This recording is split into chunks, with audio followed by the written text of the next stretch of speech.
3, 2, 1 for the second time.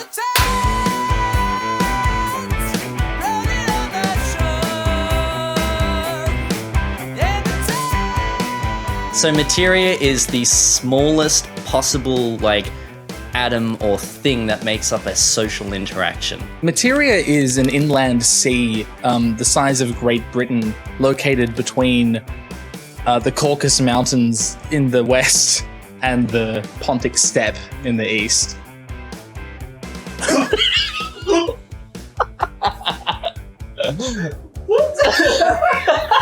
Materia in one word is weird.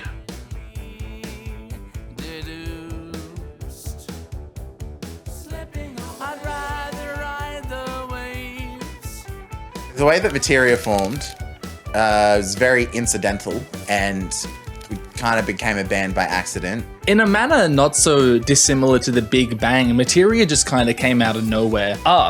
Materia formed because Jason wanted some help with mandolin. We were kind of jamming between the two instruments, and I think Habibi had a violin over Jason was tinkering with the mandolin. It was new to him at the time. I don't even remember what we were doing. I was maybe playing a scale or something, and I had this little riff, and then Jason played some sick line with it. I don't know, something kind of clicked, and then Tim just started singing over the top of it. Tim just pulled out a hook out of his asshole and recorded it, and we're like, holy fuck, and we're astounded. And I just started belting for some reason, and we were like, okay. And we're like, oh, well, maybe we're a band. And then, thank God, we brought Jackson in.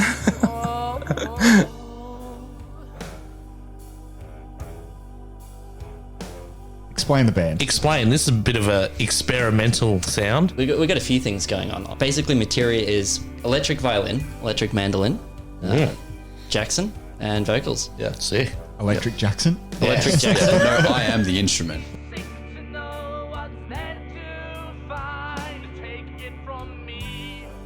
I think our music is different. I mean, you've got the instrument lineup that's different from every other rock band, or that I know of. In the way that it's created, it's written on instruments that shouldn't be used to write this kind of music. It's like a hybrid of influences from the 70s brought together today with a new take, with a new instrumentation. I think it's powerful, poignant rock and roll. Poignant.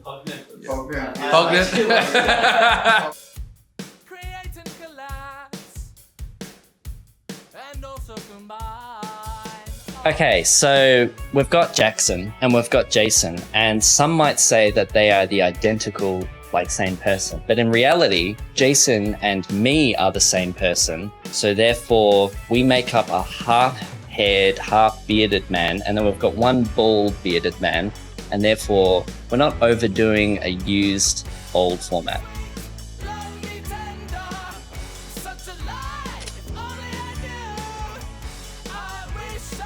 I was astonished when I heard the sound. What happened was they had 12 tracks. They had a full album that they wrote accidentally, as Beebs has told me. Then they booked a studio and a producer, and they went, we need a drummer. Oops. It honestly felt a lot more natural than when you say it like that. Yeah, but you thrive in chaos. I got a phone call from Jason one day, and he asked me if I would like to produce his band. And of course, I was super excited. Pre-production, we went to rehearsal rooms. To be honest, it was more a thing of me getting used to the songs. The guys had really developed their sound, so I was just had a little chipped in my 2 cents here and there before we went to record. And then we spent, I think it was 3 days at Head Gap Studios in Preston, Melbourne. Yeah, we recorded, and then I took it home to my own studio where I mixed the record. We were just like, we'll get a drummer. We'll worry It'll about it be later. fine. Don't worry about it. Yeah, we'll do it live. Fuck We'll it. do it live. At worst, we can get a session drummer, which was kind of what Jackson That's what I was supposed to be. I just said, yeah, fuck it. All right, show me your stuff. And I listened through all the scratch tracks and went, this is actually really fucking cool. And the fact that it's an electric violin and a mandolin and then plus some keyboards and everything else like that, I just went, holy shit, this is really cool. The scratch were fucking awful. The scratches are terrible. I'm 'Cause there was surprised that you no- actually wanted to join after listening to them. This is the thing. Genuinely, I heard the potential, and so we got together. We practiced a little bit, and I wrote all the track, like the drums to them, like right from scratch.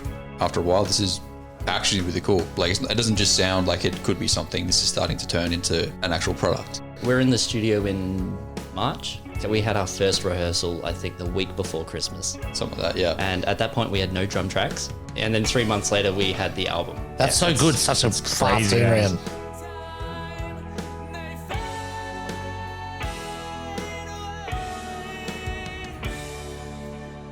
I really liked walking into the recording room for the first time and seeing that it was real, you know? That this thing we had made was actually going to come into reality. It was sick. Piano was awesome. The recording process itself was something I hadn't done before. Have you not tracked live before? Not without a fucking metronome. Right. Yeah. Because we originally, with our scratches, we did it to a click, and then we did it without a click. With a click, it just doesn't have the same energy. Kind of wanted that old school live feel and feel the push and pull of tempo and stuff. So we're like, yeah, fuck it. I mean, I know everyone records to a click. Let's not do that because we think it's going to sound You know what everyone does? In the bin. I really liked clapping along to Misgivings. The four of us huddled around the single microphone. That was great. All in the same room. All in the same room. Very rare. Which was strange. And it was brutal as well. It was so fucked. So fucked. Because if anything that you played that wasn't up to your standard or what it should be, Stop. or you just keep going and hope that it gets hidden or It's yeah. blended across. Yeah. I think we did maybe like 3 takes of each song, 4 takes of each song, and like That's not bad. generally it was like Yeah. we just got like a golden one. We're like, cool, that was it. Yeah. Yeah. And then just move on. My favorite moment from making the album was this one rehearsal session that we had where it was the night after our friend's birthday. We'd all been at the party and we were like that, like not okay. And we went and did band rehearsal anyway. And even though we were just still so fucked and hadn't slept, it felt and sounded like it was the best we'd ever played the songs. Like, I wish we could have recorded that session just because, I don't know, there was something in the room that day. I didn't enjoy making the album. The album creation process sucked and it was horrible. No, it was great. I just can't think of a single fun moment that happened. One of my favorite moments was when I was recording the harmonies in, what was it, 2 for the Price of 1. And Jackson had never seen me record harmonies before. And the look on his face when I just hammered them all out, oh, it was great. Because we all knew it was coming. Tim's vocals, Yes. because they are fucking insane. Yeah, his voice, it's perfect for this genre as well. Because it's very 70s rock with his pitching and his tone. And watching your face when... But then I got to see him work in the studio where he's singing the main lines and he's doing harmonies and he's doing like 4, 5, 6-piece harmonies all himself, and he's just like back to back and he's just fucking firing away. And I'm sitting there on the couch watching him work. Yeah, I was like, are you fucking serious? And the other 2 boys are sitting there like, yeah. Jason and I are like... This is normal. What do you mean, yeah? We're This is not normal. Yeah. elbowing each other like, look at Jackson. Yeah, Fucking, I'm sitting there with like an out fucking He's open, blown like, away. Yeah. I was like, this guy's insane. Are you fucking kidding me? Yeah. And they're like, yeah, it's just whatever. It's just Tim. It's like, no, it's not just fucking Tim. This guy's cooked. Like, he's so good. Yeah. The big thing that makes Materia's music different. The sound that we come up with, it's incredible to put it into a single word. But there's also a huge collision of different musical journeys from like my training as a classical composer, Habibi's folksy improvisation origins, and Jason's It's rediscovering something that's already been done in a new way. So like we've got the old format, old classic rock and whatever it is, and we're kind of rediscovering that journey through new instruments. So, the violin and the mandolin are getting used in ways that are like super conventional, but there's nothing else out there for us to follow. Like we have to forge our own path for everything. And it just makes a really cool kind of dynamic and vibe. They come up with like all these really fucking wacky like time signatures and tempo changes, and they don't really follow the standard, 4x4. I showed my family the album, and for most of the songs, they were like, "Where's the violin?" I was like, "Fuck yeah, Yeah. that's what I want. Good. I don't want Yeah. you to know what the violin is because Yeah, like I knew it was violin and mandolin, but then when I listened, I'm like, it's just like we had them rocky. before. Yeah. Yeah. It's like, that's Yeah. electric guitar. And that's like when I had the first practice, and I heard what they were able to do with these instruments, and like some minimal equipment that they had. It's like, holy fucking shit! Like this sounds mad. It's good. It's awesome. that violin, I was still making it in the studio. It was held Because- together by blue tack. Literal blue tack. So, because I had to make my own because no one had what I wanted. So we made it, and it was ready. Well, I say ready. It was kind of ready about a week before the studio. Cut the real fine. And then the tuning heads were these $2 tuning heads that we bought for like a ukulele or something, which is a big sin. But I was like, fuck it, I need something. So I put them on. yeah. And then it wasn't holding tuning, would you believe? On the day of recording, I had both violins there, the shit one that I'd modified and then my actual one. And in between takes, I was trying to get my actual one up and going with new machine heads, strings, Yeah. the whole lot. It was good. And it Yeah, worked. fuck. Busy Yeah. day. Yeah, it was It was intense. fucking silly. So- blue tack violin. Blue tack It's violin. still blue tacked as it's well. still blue tacked. Yeah. That's not going to change for a little while. Does the album have a name? Does it? Yeah, it does. What's it called? Material I don't girl. know, Jackson. What is it called? I know it. I just want to make sure that you're on the same page. Yeah, great. I'm glad you're checking me because, I might not know. Yeah, You yeah. might Mac not know. experience. Because I definitely know the name of the album. So the album name is Everything Ends. It's Everything Ends.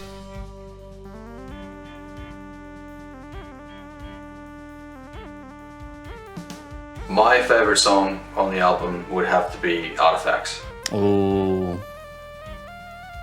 It's a toss-up between... No, it's just straight-up Artifacts. My favorite song on the album is The Hermit Spiral, which, again, I know is kind of like a two-part song with two for the price of one, but I just love the moment where you come out of Tim's piano solo and everything kind of hits together and you get the disco-y kind of beat from Jackson, and it just is it's big and oomphy.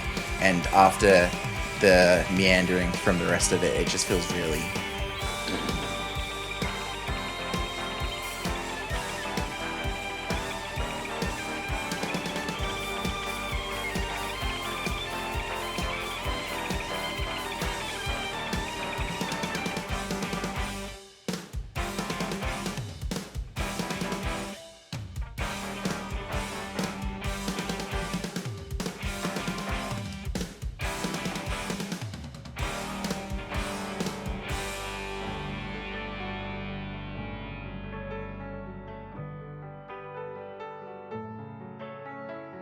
I make music because it's the only thing I can do. I make music because if I didn't, it'd be tough. I make music because it's an outlet and it makes me happy. I kind of honestly make music because Jason bullied me into it. I quit, and then Jason bullied me so much that I got back into it, and I've really enjoyed it since. I make music because it's the outlet that makes me happy, and I would be horrendously depressed if I didn't have this outlet. I've never recorded a band that had a mandolin and a violin in the same lineup, so that was super cool. I think that's always really exciting when you're working with sounds that are new and fresh, so I had a blast. Materia is, well, it feels like some form of social experiment. People should listen to Materia if they like classic rock, if they are at all interested in seeing a mandolin and a violin do what a guitar and a bass guitar do, because that in itself is like, we kind of formulated the idea over time, but I imagine seeing it for the first time would be a bit of a visual disconnect. People should listen to Materia because this isn't anything like anything else you've heard before. Because it's what they're looking for. Not just in the way it sounds, but the way it's created. I think it's this weird melding pot of the four of our inspirations and experiences from music coming together in, I don't know, just a way that works. People should listen to Materia because we fucking kick ass. We're doing things that no one else is doing, and we write banging tunes. People should listen to Materia because it's fun. We make fun music.